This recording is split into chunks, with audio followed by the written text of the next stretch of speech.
دا د کشف کرامات واقعات چاته بیانول عوامو په مجبور کې د دې بیانول هغه د عوامو د ګمراهۍ ذریعې ګرځي. د دې وجې نه زموږ د علمای دیوبند کلم دا مزاج نه دی چې هغه د کشف کرامات واقعات دغسې واقعات په مجموع کې بیان کړي، په سټیجونو باندې بیان کړي، بلکې حکیم الامت لیکي یو ولی الله هغه خپل کشف کرامت پټوي، دا چې ښکاره شي دا داسې بد ګڼي لکه د زرانه چې ماهواري هېڅ ښکاره شي.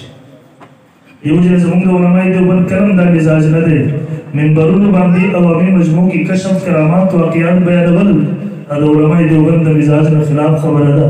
ځکه کله کله هغه مجموع کې به عام خلک ناستې پوهه به نه شي، د هغوی د ګمراهۍ ذریعې به وګرځېږي.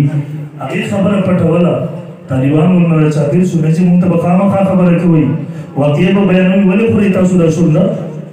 دی ورته شروع شو، ورته ویې ما ته الله د شاملي میدان و او محترمو دا زموږ د علمای دیوبند شان و چې یو طرف تعویل د پیراني تدریس شهسواران و، بل طرف ته د میدان جنګ مجاهدین هم و.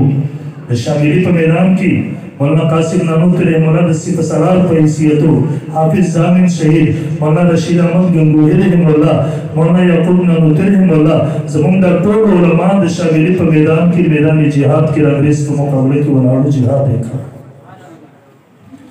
دی وایي د شاملي په میدان کې د دشمن د توپ نه یو ګوله راغله، دلته مونږ کوم ملګري ولګېدو، څه ملګري شهیدانو، څه زخمیانو، زم زخمي وم.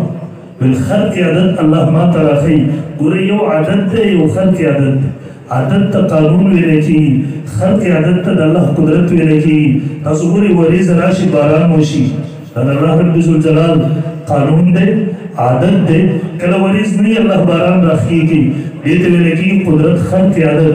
کله کله واده وشي، ښځه خاوند یوځای شي الله اولاد ورکړي، کله واده وشي کله کله واده نه دی شوی، ښځه خاوند نه دی یوځای شوي الله اولاد ورکوي، دې ته ویلی کېږي قانون قدرت، دې ته ویلی کېږي خلق عدد. الله رب ذوالجلال دغه نیکانو خلکو ته د کشف په ذریعې سره دیو ته الله رب ذوالجلال کله کله دغسې حالات هغه ورښیي. دی وایي زه زخمي یم، خلق عدد الله ما ته راښیي، فرشتو جامونه راغوستي دي، یو یو شهید ته په وخت د شهادت کې په خوله کې ورکوي. ویل یو جام یې ما ته راوړو، زما په دا شونډو باندې یې کېښودو، ویل یو غیبي اواز پسې راځي، ورته وایي جام واپس کړه، دله په دنیا کې ژوند او زندګي شته دی. ویل جام یې ما نه واپس کړو، دی وایي په جام کې څه ما نه وو څه کړي، خو قسم دی د جام هغه خوږوالی تر اوسه پورې زما په شونډو باندې دی هغه خوږوالی خورم. جام هغه خوږوالی زما په شونډو دی، اصل نعمتونه د جنت دي محترم. الله دې زموږ او تاسو ټولو نصیب کړي. د دنیا نعمتونه دا مزې چرچې دا مصنوعي دي، دا نقل دی.